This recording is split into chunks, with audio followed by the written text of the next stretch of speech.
What's up, everybody, and welcome to another episode of the Trust Your Board podcast. My name is Stephen Wright. I am joined by Mr. William Monroe. Will, how you doing? Steve, we are 2 weeks away from the NFL draft as we sit here on Thursday, April 14th. So I'm doing well. I'm ready for mock drafts, ready for a now 2 first-round pick Philadelphia Eagles since they made a trade with the Saints to pick up one next year. But Very interesting I'm move. all in.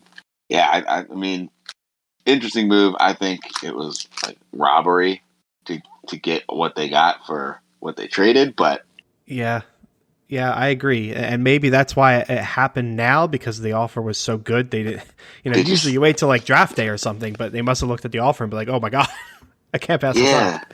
I was looking at it too because usually you think, okay, you can trade back and get an extra first round pick in the previous next year, but it doesn't typically happen in the teens. And the Eagles had 15, 18, and 19, I want to say, before this. Yeah, I think so. Or no, 15, 16, and 19. So usually at that stage, you're not, not too many people are clamoring to jump up into the top 15. Whereas top 10 picks, that's where you're getting people that want to move up. So it was probably, they'd love to do it draft day if they could, but when the proposal came up ahead of time, you just couldn't say no. Yeah, it was an interesting move. It caught a lot of people off guard, I'm sure. Yeah, I think it definitely did catch a lot of people off guard. Yeah, but to your point, it's a fun time of the year. The rookies coming up, mock drafts are starting, and we're going to go ahead and combine the two and do a rookie mock draft. We got a 12-team PPR mock. We're doing 4 rounds. It is a rookie mock, so keep that in mind, Will. We're not snaking anywhere. Yes, linear. Yeah, which sucks for you because you are drafting out of the 112. Yes. So all the bad players to Will. Yeah, voluntarily, I only have Steve and I don't have any draft picks in our co-owned team this year. In my other league, I only have picks toward the end of the rounds. So figured it would be best for myself, practice-wise, to stay here. And that would be nice and let Steve get an early pick and feel good about all of these rookies that he's not going to see any of. For real. Do you have any picks? I didn't ask you in your other Dynasty League. I left my other one. Oh, that's right. Yeah. So I'm not in the getting the fever to try to join a new one. And no, the fever to do like the draft portion of it is, but just the upkeep portion of it, not so much. It's a tough balance. This is a tough time of year when it's easy to look past the upkeep and look just to the draft portion and grab a team, and then the responsibility kicks in a few months later. Yeah, definitely. Yeah, that's the tough part. But with that out of the way, you ready to go ahead and get started?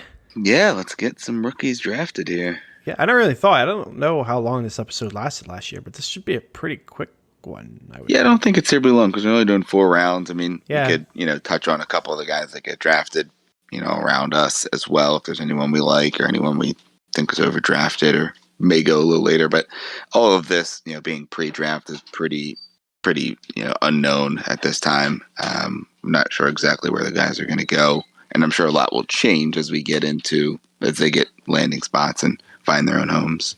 Yeah, 100%. Cool. Well, then let's go ahead and we'll get the ball rolling here. I'm sure Mr. Hall is going to go off first, and he does, followed by Garrett Wilson going off with the 102. So nothing surprises you. I mean, I know the 101 definitely doesn't surprise you. Any surprise with Wilson being the 102? I'd say maybe little. I think most leagues you'll in I don't know if we specify, but this is a 1 QB league, so not super flex. And in that format, I think most of the time you're going to see the running backs go. There's really only 3 that could be taken here ahead: Kenneth Walker and Isaiah Spiller. But I think a lot of the industry has been souring on Spiller a bit. He seems like he's more. I mean, he should be a 3-down back, but I think he profiles, to be more of a passing down than an every down back than the other 2 guys. From what I'd seen, he does got some size and vision, but he didn't have a lot of good yards after contact, and his, contact balance wasn't great. Whereas the other guys, Kenneth Walker, Brees Hall, kind of had the total package. I think Walker's really only question is catching and receiving, and didn't do a ton of that in Michigan State, but doesn't usually do that. I think Brees Hall is kind of the unless he goes to a horrible situation, he's the one guy I think that is a surefire, and I think he probably would be, top 2 or 3 even in the last couple drafts. Like he's like the total package. I think he's the only really can't miss running back prospect in the draft, but I would imagine you'll probably see Walker or Spiller go at the 102, as long as they get even a half decent landing spot, just because of how valuable running backs are here in rookie drafts. Yeah, and that's it. It puts me kind of in a tough spot. I'm not really considering Spiller at this point, for mostly all the reasons that you made there. Mm-hmm. He's just got some issues. One that I think you didn't mention is some knack his decision-making abilities, which if you're not making good decisions, as some feel at the college level, it's going to be hard to do at the NFL level when everything's faster and everyone's bigger. So I'm kind of off on him. So it comes down to Treylon Burks and Kenneth Walker. And so Will, me and you were talking prior about player comps, right? Kenneth Walker, NFL.com, has player comped to Willie Parker, another name that I've not heard in quite a while. It's been a while since I've seen his name as well. Yeah. We were saying, who was it? Oh, Drake London compared to Ed McCaffrey. So a couple of interesting comparisons, but I want to draft a running back because it makes the most sense. He's a running back. You can never have too many running backs. But I do like Treylon Burks. He comps to AJB. He can do everything. He's strong. He's fast. He's just like your do-it-all guy. And he feels like a guy where like you said, Hall, outside of a disaster situation, should be kind of bulletproof, kind of like a Najee, a JT. Walker, I don't think is bulletproof. He can end up in a bad situation and not be what you would hope for at the 103. And I think Treylon Burks no wide receiver is bulletproof. Obviously situations are horrible. Look at Jerry Jeudy the past few years. Yeah. But I think he could plug into more situations easier. So I think I'm going to go against my usual judgment and draft the wide receiver here to start, which is, it's going to be tough because I'm not going to find running backs later in the draft, but that's what you do. I think if you're the third pick, you're more than likely a rebuilding team or a team that didn't make the playoffs, and not like you're 5 and 6, you're right at the edge. You're probably a little further away from the playoffs. So, if it's not that stud running back that you're just taking because the value is too good, your team maybe is better off going with a good young receiver that you hopefully can build around. Yeah, get the longevity of the position. But yeah, and to that point, it is very team dependent, as all of these picks will be, right? If I traded up, if I was in the championship game last year and I pulled off a trade to get the 103, maybe that changes my opinion. And I'm looking at Walker because I need another running back, or just because, I could use a luxury. But that applies to everything in the conversation today. So we're going to go ahead and lock in Mr. Burks here and see what happens. Okay. Some sound effects coming in from Sleeper. Yeah. I don't know what the wow was for. Walker went at the 104, London at the 5, Spiller at the 106 there. I do not know how to say this gentleman's name, Will. Olave. Chris Olave, There you go. Ohio State. Then we got Williams, Cook, Dotson, and Pickens there at the 111. So you are back on the clock. Yeah, and that's kind of the run of guys that the first round talent. James Cook, maybe he kind of profiles more as a receiving back. Great route running, great catching. He's fast. He can cut very well, but doesn't really have the size. Doesn't have the power. One thing that I've noticed with a lot of the running back class here, the vast majority of them are older coming out. you don't have too many 20 or 21-year-olds. A lot of them are 22 or even 23.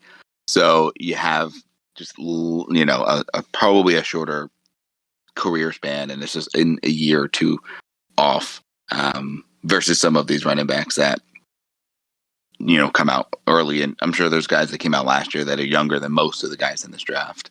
So, and you got to look at the contracts, right? Like, yeah, when you're older like that, that's someone you're looking to trade away, the year before the last year was contract or something, because the second year contract, it might not come, and it might be with a different team. Like, a lot of things change. mm-hmm. Yeah, look at Todd Gurley, right? I mean, I don't even know specifically where his age fell, but he was on top of the world, and you get out from him right before the contract, right, or even right as he signed that contract. But a year or two into that second contract, and he was, just completely fallen off. Yeah, or a recent comparison, it worked out for him, but like a James Mm-hmm. Conner, Yes, Pittsburgh didn't give him a second contract, and he went into a timeshare. That could have been really messy. It worked out pretty well for him, but it could have been a disaster. so we'll see. Most of the pretty much all the receivers that went, I think, make sense to be the top 7 receivers. You're probably looking at Watson out of North Dakota State, Sky Moore out of Western Michigan, and then David Bell out of Purdue. If you look at the receiver position, I do think James Cook probably a little higher. I think there's a few running backs that make a little more sense than him here. The two guys that stick out to me, not surefire guys like the top, like Hall or most likely Walker and Spiller, but you have Zamir White out of Georgia. He's a powerful back. He's a big back. He's fast. Does have really good vision. The question on him, there was some injuries that occurred. I know he was back and he was, playing in the playoffs there and in the championship game. He tore his ACL like twice in his career so far, right? Something to that degree. I don't know if it was the same ACL, but I know he did have a few injuries throughout his career that has derailed him. Now, the good thing about Georgia running backs is they do, if you do college fantasy, it's probably more of a pain, but they do rotate a lot of running backs there to try to keep them fresh going into the league. So they don't have a ton of carries on them because they're usually using 3 or 4 running backs each year, and even each game. You don't really see too many guys getting more than 10 carries in a game, which is good, for their NFL careers. So Zamir White, I think the only other knock, was quickness that I saw and receiving ability, but a lot of that, you saw some guys. I don't think Nick Chubb really had, much receiving at Georgia. I think Sony was more of the receiving back actually when they played together. But Nick Chubb has proved to be a fine receiving back. He's not the best, right? And you wouldn't think of him like that, but he does fine, and he's obviously a great runner. And we can hope that Zamir White can turn into a Nick Chubb. I don't think it's nearly a guarantee because Nick Chubb is one of the best running backs in the NFL. But Zamir White, I think, makes the most sense here. The other 2 running backs that are higher on my list is Pierce out of Florida and Tyler Beatty, I believe it is, out of Missouri. Pierce, another big back. He has really good balance. He's really good burst. He's a good pass protector, so that's huge in the NFL. That'll get you on the field early. Not the fastest, like top end speed, not the most elusive. So maybe more of a 2-down back. But if you're good at pass protecting, you'll at least be on the field on passing downs, which, well, maybe you're not the target all the time, but you may be able to get more targets that way. And then Tyler Beatty out of Mizzou, good balance, and good receiving back. And I think if I remember reading correctly, he was one of the best ball security backs in the draft. He had either 1 or no fumbles in this entire last season. So he's one of the best with controlling the ball, and that'll keep you on the field. That's one thing as a rookie, that'll get you off the field quick if you're fumbling. I think the big knock on him was the size. He was smaller as well. So it would be the 3 of them, especially with the receivers gone. I think that top 7 that went, those are the guys that I'd be considering over this next tier of running back. But I probably would take all 3 of them over James Cook just right now, not knowing where everyone goes, knowing that they have a better chance at being a 3-down back. Now, any of them could not turn out to be nothing, and James Cook turned out to be a great receiving back or even more. James Cook is Dalvin Cook's little brother. I don't know if you knew that or if you'd heard of that. But he's definitely, from what I saw, he runs kind of like Dalvin, but he's a lot smaller. So definitely not going to think you're getting a 2.0 Dalvin Cook. But we'll see where landing spots go. But I would probably take these guys over him. So in this situation, I'm going to take Zamir White. I think he's got the best chance to be, a 3-down back. And if he can stay healthy, he has all the tools to do it. So we'll go running back here, Zamir White. And after him, Trey McBride, who is the top tight end in the draft out of Colorado State. And then I believe that is Royce White, another running back. Rashad White, Arizona State. So he's kind of in that tier with Beatty, Kyron Williams, Pierce, Zamir White. They're all kind of in that. For me, it's going to be landing spot for them, like 4 through 7 or 8. Any of them, they're all kind of in the same spot right now. I think Hall is clearly by himself. Walker and Spiller, I like Walker a little bit better, but they're kind of that next tier, and then the rest of the group. So any of these guys, we'll see who can kind of step through and be that 4th and 5th guys in the class, just with a really good landing spot and opportunity. Yeah, that's fair. That makes a lot of sense. I kind of like the spot that I'm in. I didn't expect Kyron Williams to get here. And I'm at the same time, I'm not sure how I feel about him. Like he's like your captain. He'll like do it all. He'll do whatever he asks kind of a guy. And he reminded, I didn't see any comps like this. This is purely me just like making stuff up, but he kind of reminds me of Danny Woodhead, of just like that do it all, jack of all trades kind of guy. And I love Danny Woodhead. There's some great, fantasy times. I don't even want to say years, but times for Woodhead. But he just, I don't see the opportunity of him ever being a starter in any capacity, the back end of a timeshare, in not an average backup, but like above average backup maybe. And I don't know if I want to take my shot on that. David Bell is kind of interesting.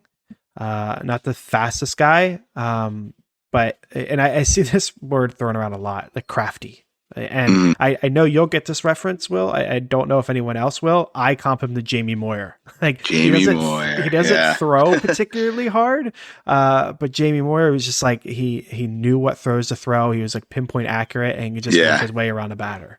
Yeah, you don't see too many of them in baseball anymore. Everyone's throwing 100, but yeah, he was one of those. More of a pitcher than a thrower. Like everyone's trying to throw fast as they can, as hard as they can. He was just trying to hit his spots and try to trick you more than anything. And yeah, I could definitely see that. Right, Kyron is definitely a really good pass protecting, receiving, route running. He's going to have a role, that's for sure. It's just he's not huge. He's not that big. Is he going to be able to be an every down back? Maybe not. I think you're going to get a lot of like outside of your top 2 or 3 guys. You're going to have a lot of depth running backs that you'll be happy to have as your 4th or 5th guy. Maybe they have a couple of weeks where they can step in and be the starter because the starter goes down, and maybe you capitalize, if you can trade them for a future pick or a player, if you capitalize on that, or at the very least, it's good depth for when you have a guy go down. Yeah, for sure. So I mentioned those 2 because ultimately they're not the ones I'm going to go with. I think this is probably either a prime spot or a little early for Malik Willis. If you want to play that game, I don't think I need to say too much about him. Like an amazing rusher, his arm is just crazy. It just might take a year, which I think you saw with Lamar Jackson, right? Like he played behind what's his name, Flacco for not the whole year because Flacco got hurt at the end. But most of the year, I think Lamar came in for like the final 4 games or something. And then the next year he took off. Like I could see Willis needing the same kind of thing, whether he'll get the same kind of thing or just jump into a starter role. I don't know. Cause I could see the Panthers just being like, here, save Matt Rule's job, please. That's true though. When you have a coach that's kind of on the brink there, they're going to do whatever they can to save their job. Yeah, they don't have the ability to sit and wait and be like, no, I need another year. Mhm. It doesn't work out. So I could see him grabbing him here, or I see grabbing him here. I think if I was desperate for a quarterback, I would consider it. But I'm going to go in another direction, and I think I'm going to grab a running back that you didn't talk about, Will. Which scares me. That it's a terrible one. By ADP, it's a tad bit of a jump. Like he looks more mid to late second. But Brian Robinson is actually going to be the guy that I'm going to grab here. I'm not sure if he'll ever be like an amazing starter, but I could see him getting a starting job eventually. He's just a big, strong man. Like he's your kind of guy that he just tries to batter, right through the line. Like a lot of comps had him saying like you look like a linebacker, kind of a deal, like your stereotypical phrase. There are injury risks with how he plays. And there's definitely the risk of him just being like a change of the pace kind of a guy. But I could see, if somebody goes down in front of him, he takes the role and, he might not be a 3-down back, but he gets a lot of work, and on the right team, a lot of touchdowns. Like a lot of times you see these big bruising guys, like Tolbert or Blunt. Sure, they don't rack up 100 yards, but they can end up with 50 yards and a touchdown or something like that. And it's a good fantasy day. So it's kind of a play onto that, sure, the opportunity could arise that he ends up, as a full-time starter and getting that touchdown work, and he's pretty solid. I doubt that. Probably just more of an average guy.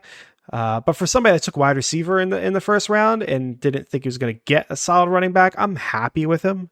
So I will go ahead and just lock him in here and be happy that I'm walking away with a running back. Yeah, I mean, I think people are a little worried that he's just more of a 2-down plotter, and he's older too. But at this stage, we're not sure who's going to go where. If he ends up going to a good situation, even if the industry doesn't like him, he'll move up boards just because he'll have opportunity. Yeah, absolutely. We've seen it with a lot of San Francisco guys. Yeah, that just flew up the board. Trey Sermon was a 2nd-round pick last year until he went to San Francisco, and then he got the first. And who was the other guy? Keyshawn Vaughn. That didn't work. Neither of them worked out. Wow. Nope. What a mess. But David Bell went right after mine, and then Kyren Williams there to 205, Watson, and then we had a quarterback run. I find this hard to believe that it's actually going to play out like this. But Malik Willis went at the 206, Kenny Pickett went at the 208. We did have Sky Moore go there at the 209, and then I don't know how to pronounce his name either, Will. Corral? Matt Corral, like Golden Corral. Yeah, there you go. He went there at the 210. I would assume Pickett would be more around your area and Corral in the 3rd, but I mean, what do I know? Yeah. And then Pierce at the 211. Were you considering any of these quarterbacks here? Or? I mean, I think Willis and Pickett are just, the NFL definitely likes them more than most. So it'll come down to draft capital. Like the ones that get drafted in the first round, they're going to be the ones that probably have the longer leash. They're the ones that the NFL is telling you they like. So that's the ones that I think are worth drafting here in the first, in the 2nd round, 3rd round. Willis goes top 10. You might see him sneak into the 1st round. Someone's QB needy and they just, want to take a shot on a good mobile quarterback that can throw as well. Has seen all of these guys come into the league. So I wouldn't be surprised if you see, Willis, if he's the first guy off the board, if he's a top 10 NFL pick, if he sneaks in the 1st round. But most of these guys, I think you'll see, maybe 1 or 2 in the 2nd, and then the rest kind of into the 3rd. But it's not a super deep draft at like all the positions, so it's it's always going to look weird when you see a couple, someone go early. But it's like, well, it's not like this is a crazy deep receiver draft or crazy, receiver's probably the best thing in the draft outside of those top running backs. But it's not like super deep at anything, so someone's got to get drafted in the 2nd round, right? Yeah, absolutely. So yeah, you mentioned a lot of the guys go off. Most of the receivers that I'd be hoping for probably went off as well there, with Watson, with Moore, with Bell. So you're probably receiver-wise looking at Wan'Dale Robinson out of Kentucky. You're looking at John Mechie, another Bama receiver. Justin Ross, who was like top 5 guy a year or 2 before his draft. He's still here out of Clemson. And then Tolbert out of Southern Alabama, I believe it is. So you got a couple receivers. No one that I'm super thrilled to get here. So like at this stage, especially as like a playoff team at the back of the round, you're probably looking, maybe if you want to get a young quarterback, but at this stage, you're just looking at taking shots on running backs. And there's still a couple that I like. Pierce, who I spoke about, he just went right before me, but Tyler Beatty is still available. Some other guys that I like in this range, I think Kyron went as well. You took Robinson, White. Ty Chandler is another one. He's pretty far down on the ADP. Like a lot of these guys, ADP is going to be weird until we see the draft, and then like really people start doing rookie mocks where you'll see these go. I don't think it really has rookie mock ADP. I think we just filter everyone else out. So it is like these guys are all being drafted against other people. So you're probably seeing a lot of these guys, maybe only a few mocks happening, and they're all probably startup mocks, really, right? But for me, it'd be looking. I'll be taking Batty just because he was someone I was considering earlier, and at the end of this first round, I think he'll probably be a mid-second round pick, depending. Like I said, White, Pierce, Beatty, Williams, like those four, maybe the other White and Ty Chandler. Those six kind of really could be anywhere from 4 to 9, right? All of them are right in that range. You could throw James Cook in there as well. So I think I like Beatty the best out of all of them, and he's still available. So pretty easy pick here. I kind of talked about him. Got good balance. He's a good receiver, and as I said, he's one of the best at security, being ball security as well. He's a little undersized, but that's something that unfortunately in this draft, I think you're going to see a lot of at the running back position, or like they're undersized or they're big and they're not very fast. So you're not seeing a lot of total packages here, unfortunately. See if I can get his size. Yeah, I don't have his info here, but he's definitely, from what I remember reading, he was undersized. So I think it's probably reasonable you'll get him at the end of the round here. But as like I said, playoff team, ideally, 12, either you traded for the pick or you are the champ of the league. You have a pretty good team in place. Ideally, you have a lot of running backs or a lot of receivers. You got your quarterback set. You're just looking to plug and play running backs when you're at this position, when you're top, 4 team in the league. So most of the time, you're just hoping to take your shots there. So that'll be what I'm doing here. Looking to snag Tyler Batty once I find where he is on the list here, since ADPs are all weird. Anybody you're hoping gets to you as I'm looking for him? Yeah, I think you helped me out here. Jalen Tolbert, who I will talk about.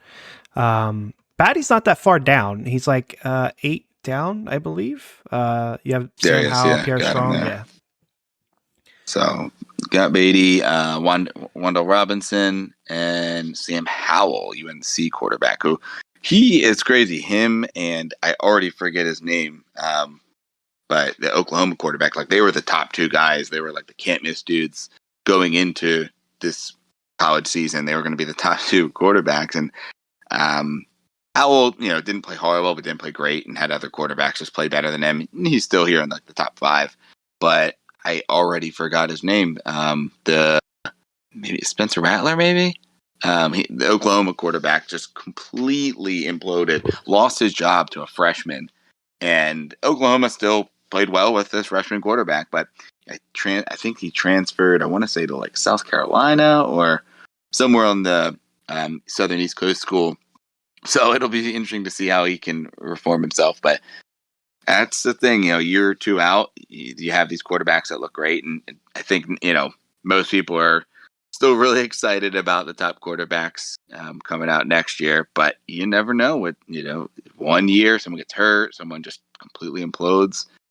You just don't know. But I think Bryce Young, CJ Stroud, top 2 quarterbacks for next year. I think they're a little more insulated, but we will see.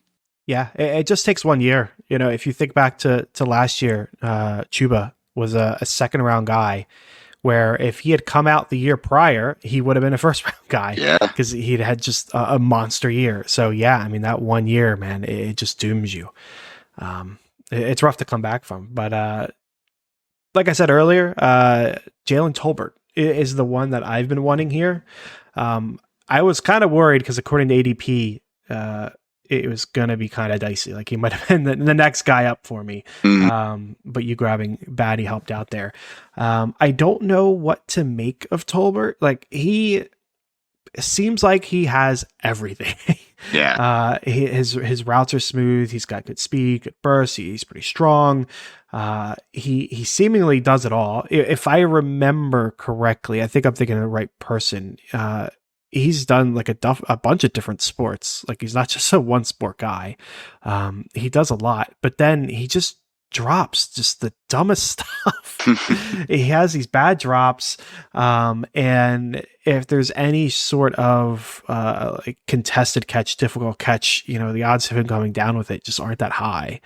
And I'm assuming those are the qualities that's dropping him down because I can't seem to find anything else that's a problem with him. Everything else is just stunning. But, if he could figure that out, fix the drops there, he would be, probably a wide receiver 2 for a team or something to that degree, which is all you're really asking for when you're, picking in the 3rd round and you're just throwing darts at people. So I think he's got the physical tools. I hope someone can come in and fix the pass catching. If so, awesome. If not, then he will probably amount to nothing outside of some nice plays every once in a while when, coverage is broken or something. Yeah. So we'll go ahead. I will lock in Mr. Tolbert here. I got 1 pick left, and we're definitely down in the part of draft that I do not know anyone. So that'll just throwing darts. Yeah, we will be throwing some darts there. And let's see here. Okay, next up. So we had again here, Will, tight end Weidermeyer. I haven't looked at them too much. Something I don't know how to. Yeah, I think Weidermeyer sounds right. Looks right. Yeah, it's gonna get. Yeah. And then we had Riddler, another tight end. Oh wow, a lot of tight ends here. That's okay. A little tight end run. The Woods went, Allier, Strong. Pierre Strong was actually the one I was considering if Tolbert had went. I thought he was an interesting option. Probably never a starter, but could maybe find himself as like a committee, maybe. Yeah, and at this stage, that's your 3rd round, so exactly, you're not that's finding your 3 down backs here anymore. Exactly, so I thought he was interesting, and then 3 more tight ends: Otten, Likely, and Dulcich. I've never even heard of him. Yeah, I haven't even seen. I don't think he's even on my list. Dulcich. Yeah, we're definitely in the realm. Yeah, where, he went to UCLA, so he's pretty far down. Okay, but there you go. Yeah, we're definitely in a weird spot with ADP. Yes. Surprisingly enough, there's some people here, Justin Ross and John Michi, who were like next on the line of ADP when you were picking, I believe. But no one went receiver since you took a receiver. Me. I ended that trend, I guess. Yes. But yeah, the pick is yours, my friend. Yeah. So still a couple of decent running backs left. I think I was talking there about Ty Chandler out of North Carolina. North Carolina. Another guy that's a plus with ball security. I think he was the other one that had a really good track record of not fumbling. And he was, stuck behind Javonte Williams and I'm blanking on the Jets running back.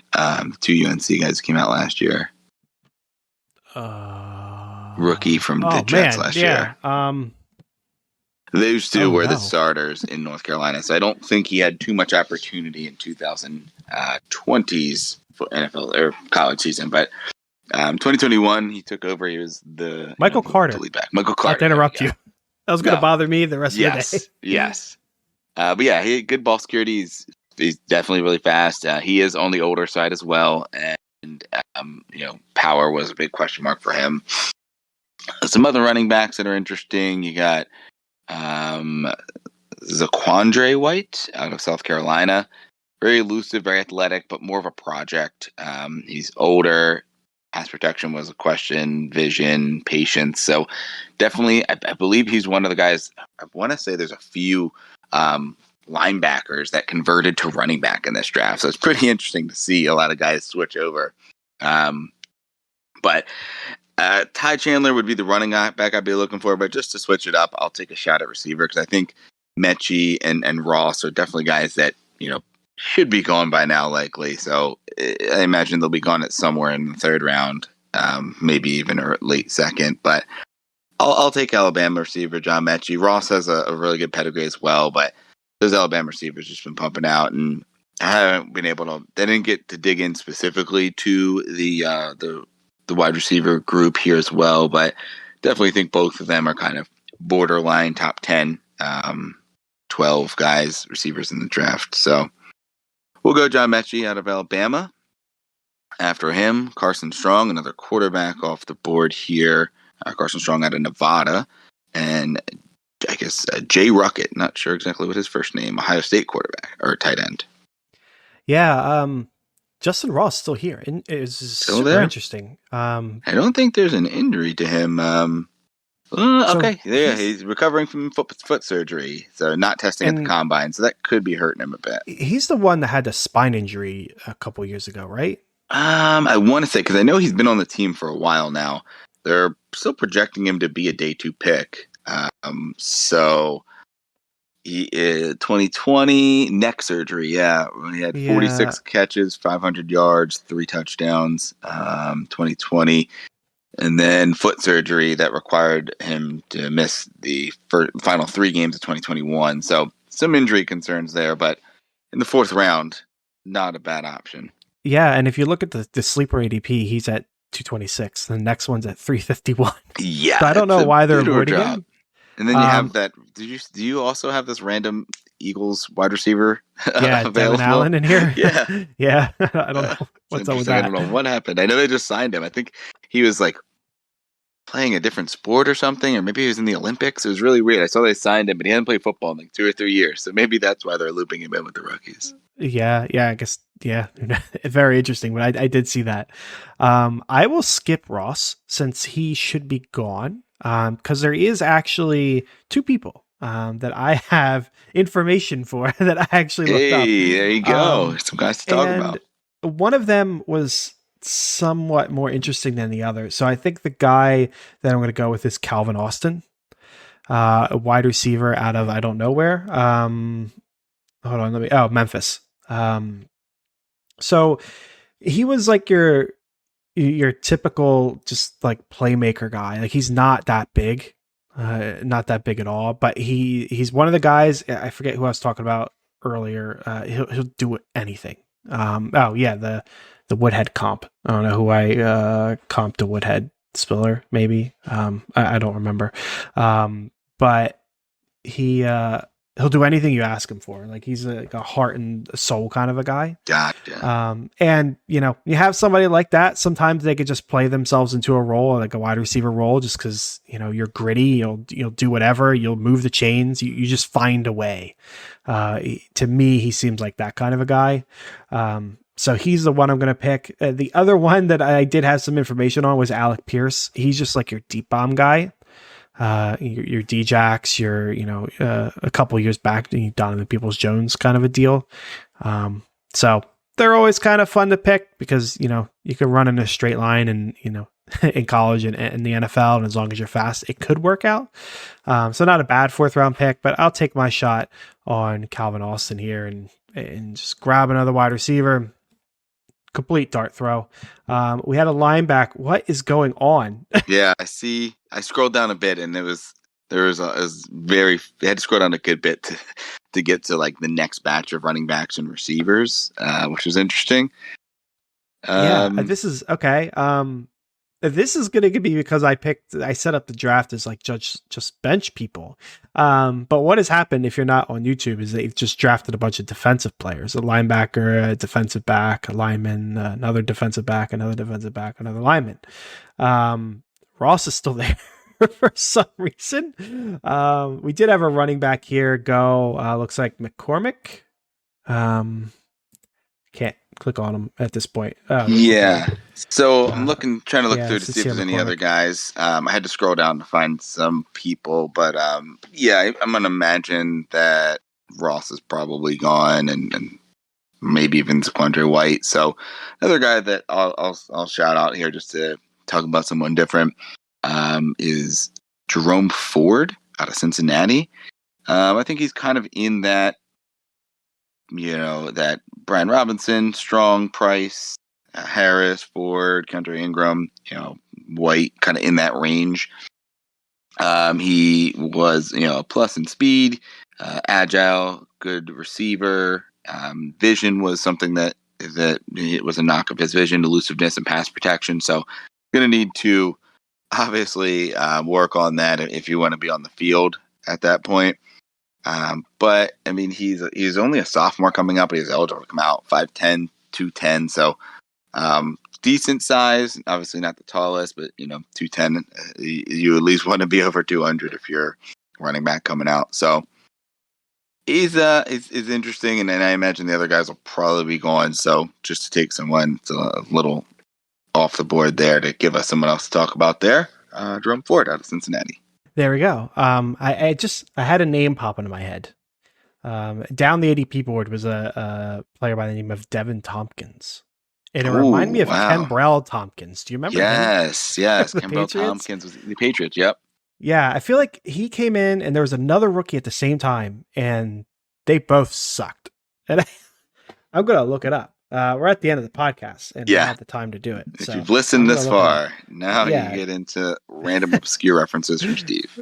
For real. So we're gonna find this guy, and we'll see. Hey, he played in the CFL.